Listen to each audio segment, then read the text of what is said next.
بسم اللہ الرحمن الرحیم. ناظرین السلام علیکم. میں ہوں آپ کا میزبان صابر شاکر. وفاقی دارالحکومت اسلام آباد سے کچھ تازہ ترین خبریں.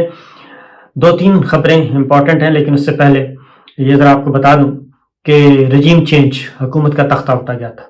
حکومت کا تختہ اس لیے اٹھا گیا، جس کو تحریک عدم اعتماد کا نام دیا گیا، کہ ملک کی معیشت بہت خراب ہے، اور ملک کی معیشت نہ صرف خراب ہے بلکہ تباہی کی طرف جا رہی ہے، اور پاکستان ڈوبنے والا ہے. عمران خان صاحب سے کوئی کام نہیں ہو رہا.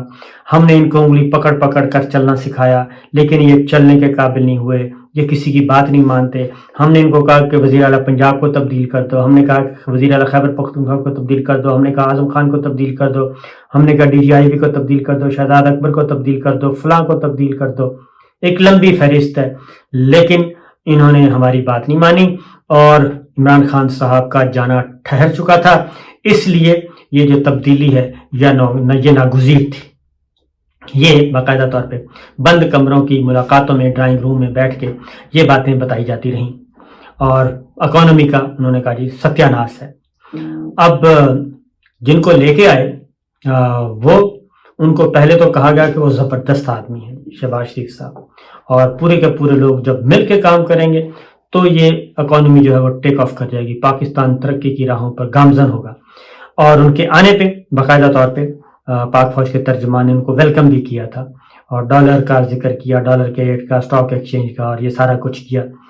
لیکن اب جو صورتحال ہے پچھلے 8 ہفتوں میں جو اس ملک کا ستیہ ناش ہوا ہے وہ تصور میں بھی نہیں تھا، کسی کے تصور میں بھی نہیں تھا. انڈسٹریز یعنی صنعتیں بند ہو رہی ہیں، کاروبار رک گیا ہے، ٹیکسٹائل انڈسٹری بند ہو رہی ہے، کنسٹرکشن انڈسٹری بند ہو رہی ہے، سیمنٹ فیکٹریز بند ہو رہی ہیں، یعنی ہر چیز کی کھپت میں کمی آ رہی ہے. گیس نہیں ہے، بجلی نہیں ہے، پیٹرول کی قیمتیں وہ آسمانوں پہ پہنچ چکی ہیں. یہ سب کچھ ہے، اور یہ کہا جا رہا تھا کہ خزانہ خالی ہے، معیشت کا برا حال کر کے گئے ہیں. اب اقتصادی سروے پیش کیا ہے، اقتصادی سروے پیش کیا کس نے؟ موجودہ امپورٹڈ کمپنی کے وزیر خزانہ نے، اور ان کے ساتھ مشیر تھے، ان کے ساتھ پوری ٹیم تھی. اور یہ اقتصادی سروے کس سال کا ہے؟ یہ ہے وزیر اعظم عمران خان، جو کہ انتہائی نالائق تھے بقول ان کے، اور ان سے کوئی کام نہیں ہو رہا تھا. ان کی معاشی ٹیم، ان کی اکنامک ٹیم، ان کی وزارت خزانہ کی ٹیم بالکل بیکار تھی، اور وہ سمجھ نہیں رہے تھے. ہم سمجھا کے تھک گئے تھے کہ یہ ملک کس طرح ٹھیک ہوتا ہے، یہ اس طرح ٹھیک ہوگا. یہ اس ٹیم کی کارکردگی رپورٹ پیش کی ہے وزیر خزانہ مفتاح اسماعیل صاحب نے، اور ان کے ساتھ موجود تھے باقی لوگ بھی، موجودہ گورنمنٹ کے وزراء اور مشیر. وزیر خزانہ مفتاح اسماعیل صاحب تھے، اور احسن اقبال صاحب تھے وزیر منصوبہ بندی، اور وزیر مملکت عائشہ غوث پاشا تھیں. یہ خرم دستگیر صاحب بھی تھے وزیر توانائی. سب نے اقتصادی سروے پیش کیا ہے، کیونکہ کل بجٹ پیش ہونا ہے، تو آج انہوں نے اقتصادی سروے پیش کیا سال 2020-21 کا. اب ذرا اس میں دیکھیے گا ہو کیا رہا ہے. اور یہ وزیر اعظم عمران خان اور ان کی حکومت جن کو برطرف کیا گیا یا کروایا گیا طریقے سے، ان کے سال کی کارکردگی رپورٹ ہے. 28% اضافہ ہوا ہے درآمدات میں، 41%، اور برآمدات میں 28% اضافہ ہوا ہے. یعنی ہماری جو ایکسپورٹ ہے اس میں 28% اضافہ ہوا، اور تجارتی خسارہ 41 ارب ڈالر تک پہنچ چکا ہے. اور یہ خسارہ کم چھوڑ کے گئے تھے، یہ ان 8 ہفتوں میں مسلسل بڑھ گیا.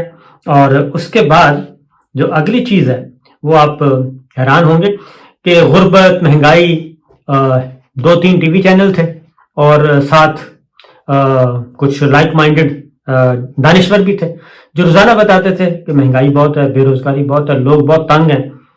تو اعداد و شمار جو ثابت کر رہے ہیں اقتصادی سروے کے مطابق، اور یہ عمران خان کے وزیر خزانہ نہیں پیش کر رہے، یہ کمپنی کے وزیر خزانہ مفتاح اسماعیل صاحب پیش کر رہے ہیں، اور ان کے ساتھ 4 وزیر اور بھی ہیں. فی کس آمدنی میں $122 کا اضافہ ہوا، فی کس آمدنی میں $122 کا اضافہ ہوا، یعنی پاکستان کا ہر شہری امیر ہوا دولت کے اعتبار سے، ان کے پاس زیادہ پیسہ آیا. $122 کا اضافہ ہوا، اور یہ $1676 سے $1800 تک فی کس آمدنی پہنچ گئی. اور پاکستانی روپے میں فی کس آمدنی